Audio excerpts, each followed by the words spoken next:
अंतर्राष्ट्रीय गीता महोत्सव में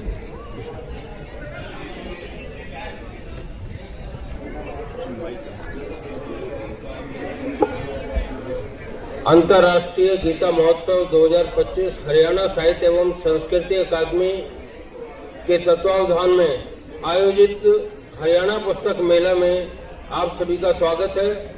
और विशेष तौर पे अनुराधा प्रकाशन के स्टॉल पे और अनुराधा प्रकाशन के यशस्वी जो लेखक हैं श्री नरेंद्र लोचब जी, जिन्हों की पुस्तक है अभी लोकार्पित आपके सामने होगी। सबसे पहले उनका सम्मान करते हुए मैं विजय सक्सेना जी से कहूँगा कि अंग वस्त्र लेकर इधर आएं और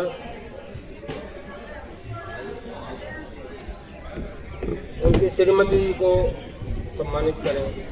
आप कर दीजिए। हाँ,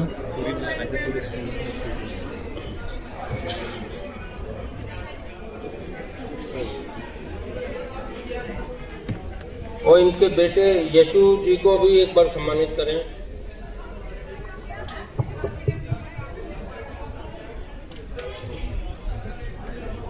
बहुत बहुत अभिनंदन, आपका स्वागत है।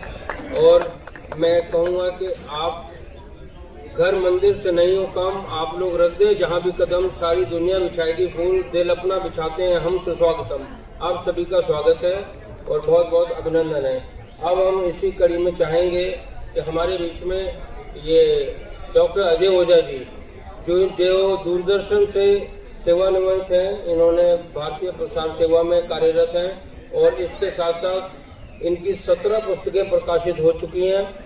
आज ये हमारे बीच में हैं और इन्होंने आदिवासी क्षेत्र में खुद रह कर के बड़ा काम किया है। उसी पर इन्होंने PhD भी की है। इनकी 17 पुस्तकें अनुराधा प्रकाशन से प्रकाशित हो चुकी हैं। आज उन्हीं के हाथों इनकी श्री नरेंद्र लोचब जी की पुस्तक का लोकार्पण होगा, तो उनके सम्मान के लिए विजय सक्सेना जी पहले आए।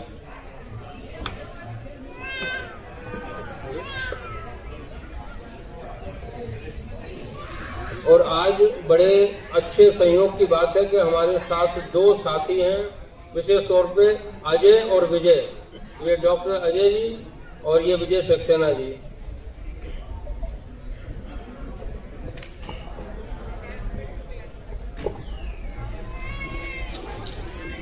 पुस्तक का शीर्षक अपने आप में जिस स्थान पर ये लोकार्पण होने जा रहा है उसकी उपयोगिता अपने आप में सार्थक बता रहा है कि कुरुक्षेत्र में ये पुस्तक लोकार्पण हो रहा है और इनकी पुस्तक का शीर्षक है काव्य संग्रह है, अभी कुरुक्षेत्र और बाकी है।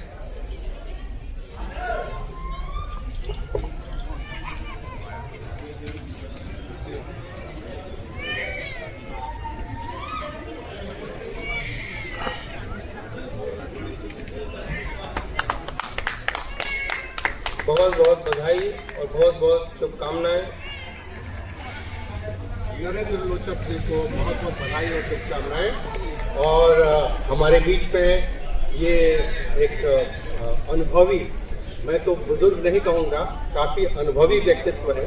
और इस व्यक्तित्व ये ऐसा व्यक्तित्व, इतना बड़ा व्यक्तित्व कि इस उम्र में भी ये ऐसी किताबें वो निकाल रहे हैं। अभी कुरुक्षेत्र और बाकी है। एक्चुअली कुरुक्षेत्र हमारे जीवन में भी कुरुक्षेत्र घटता रहता है। हमारे जीवन में बहुत सारी घटनाएं, बहुत सारी चीज़ें होती हैं जिसमें हमारे बीच में जो एक सुर असुर की या अच्छा और बुरे की इस तरह की लड़ाई हमारे बीच में चलती है, उसको भी हम कुरुक्षेत्र के रूप में देखते हैं। वो जीवन में भी होता है। लेकिन अब इन्होंने इसमें क्या किया तो पढ़ने के बाद पता चलेगा। ये कविताओं का संग्रह, और इस कविताओं के संग्रह में एक मुझे दिखाई दे रहा है, रूठी आंखें, जिसके बारे में कह रहे हैं। सुबह सवेरे जमे हुए कोहरे, सड़क के एक मोड़ पर फटी धोती, नंगे पांव, मैली चुनरिया ओढ़कर, 2 हाथ बढ़ाए, ढूंढती आंखें दौड़ाए, खोज रही है कूड़े को, उलट पुलट कर टटोल रही है जीने का सामान। फैले हुए कूड़े में भी यदि बाकी है जीने की आस, तब यह डिग्रियां लिए हुए क्यों होते हैं निराश उदास, क्यों रखते हैं सरकारी नौकरी की आस। तो ये एक कविता है, कविता अपने मतलब कि इस किताब की एक जो आत्मा का एक अंश है, उस अंश को हम आप लोगों के बीच में उपस्थित करने का इसी से पता चल रहा है कि ये किताब, ये जैसे चावल होता है ना, भात पकता है तो उसमें चावल से दाना से पता चल जाता है उसकी क्वालिटी क्या है और वो पका है कि नहीं पका। उसी तरह से ये जो अभी कविता अभी हमने सुनाई बताई, वो इस किताब की आत्मा को, इस किताब के सोल को दिखाता है, प्रदर्शित करता है। आपको बहुत बहुत बधाई और हम सब आपका आशीर्वाद के साथ साथ चाहेंगे। और अब खुद श्री नरेंद्र जी से हम जानेंगे कि इन्होंने एक तरफ तो ये लिखा अभी कुरुक्षेत्र और बाकी है, हर व्यक्ति अपने जीवन में सच्चाई और बुराई और सत्य असत्य के बीच में जब द्वंद्व उसके बीच में होता है तो एक अजीब तरह का कुरुक्षेत्र का सामना उसका हो जाता है, मतलब सत्य और असत्य की बीच में लड़ाई। लेकिन दूसरी तरफ ये प्रेम और सद्भावना की भी बात करते हैं। इन्होंने इसमें लाहौर की बस विशेष तौर पे दी और उसके बाद इन्होंने कारगिल युद्ध की भी चर्चा की है, तो उसके विषय में चाहेंगे कि आप उस पर अपने कुछ विचार रखें। ये पुस्तक का नाम जैसे आपने रखा, इसके लिए बधाई आपको देते हैं और इस पर कुछ बताएं, प्रकाश डालें और ये अपने कुछ विशेष कविताओं पर यदि आप कुछ समय डालना चाहें।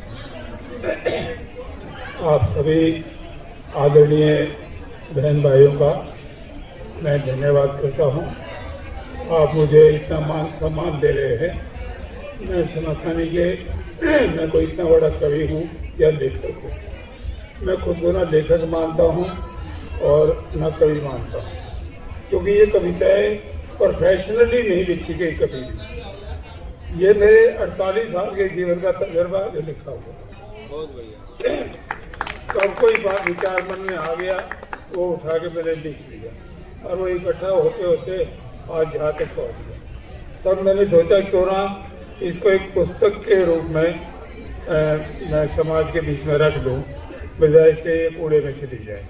इसलिए मेरे को अनुराधा पब्लिकेशन और मेरी मदद करी और यहाँ तक पहुँचा दिया आपके बीच। मैं इनका भी बहुत बहुत धन्यवाद। अब रही अभी कुरुक्षेत्र और बाकी हैं, इसमें पोइम है अभी कुरुक्षेत्र और बाकी है। उसका मेन मतलब यही है कि ये बात तो गलत है कि कभी कुरुक्षेत्र हुआ था। होने का क्या मतलब है? वो झगड़ा तो धर्म और अधर्म का था और वो आज भी हमारे बीच में चलता रहता है। आज भी कौरव पैदा होते रहते, आज भी पांडव पैदा होते रहते।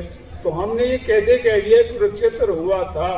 अभी तो कुरुक्षेत्र और बाकी है और सभी के जीवन में, देश के जीवन में, समाज के जीवन में ये बातें घटित होती रहती हैं। यही विचार मैंने इस पुस्तक के बीच में दिया है। और जो बाकी जितनी कविताएं हैं वो समय के अनुसार जो भी विचार आते गए वो मैं लिखता चला गया। और इससे अगर मैं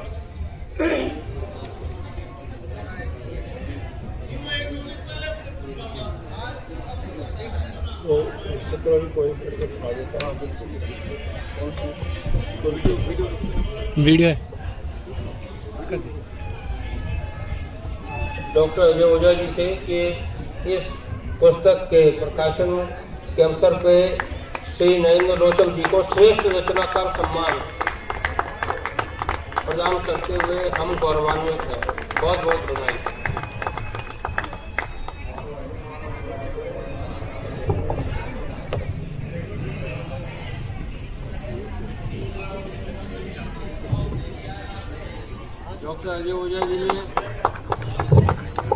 डॉक्टर अजय कुमार ओझा जी ने हमारे बीच में दिल्ली से आकर के गरिमामयी जो अपनी उपस्थिति हमारे सामने दी, उसके लिए हम आभार व्यक्त करते हैं और आपका अभिनंदन करते हैं। बहुत बहुत धन्यवाद।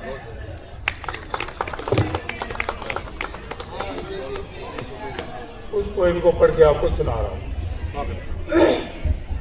अभी कुरुक्षेत्र और बाकी है, लड़ाई समाप्त नहीं, शुरू है कुरुक्षेत्र की। जब से शुरू हुई है, कौरव पांडव तो केवल साधन मात्र थे युद्ध के। कृष्ण, अर्जुन, द्रौपदी, द्रोणाचार्य तो केवल पात्र थे युद्ध के। वास्तविकता कुछ और थी, कहानी कुछ और है, सच्चाई कुछ और थी। सच्चाई थी न्याय अन्याय का युद्ध, धर्म अधर्म का युद्ध। कहानी थी कौरवों की, पांडवों की, कृष्ण की, अर्जुन की, द्रौपदी, द्रोणाचार्य की। कौरव हार गया, अन्याय हार गया। कौरव हार गया, अधर्म हार गया। पांडव जीत गया, न्याय जीत गया। पांडव जीत गया, धर्म जीत गया। लेकिन आज भी इस युग में भी चारों ओर हमारे क्या कुछ नहीं बाकी, केवल रूप भी तो बदल गए हैं, कौरवों के, पांडवों के, अर्जुन के, द्रौपदी के, द्रोणाचार्य के। लेकिन न्याय अन्याय, धर्म अधर्म ज्यों के त्यों जूझ रहे हैं, ज्यों के त्यों जूझ रहे हैं, ज्यों के त्यों बाकी हैं। तभी से अब तक और कभी तक, जब तक न्याय अन्याय, धर्म अधर्म के यह युद्ध बाकी है। कौन कहता है कुरुक्षेत्र में जमाना गुजर गया? अभी तो कुरुक्षेत्र और बाकी।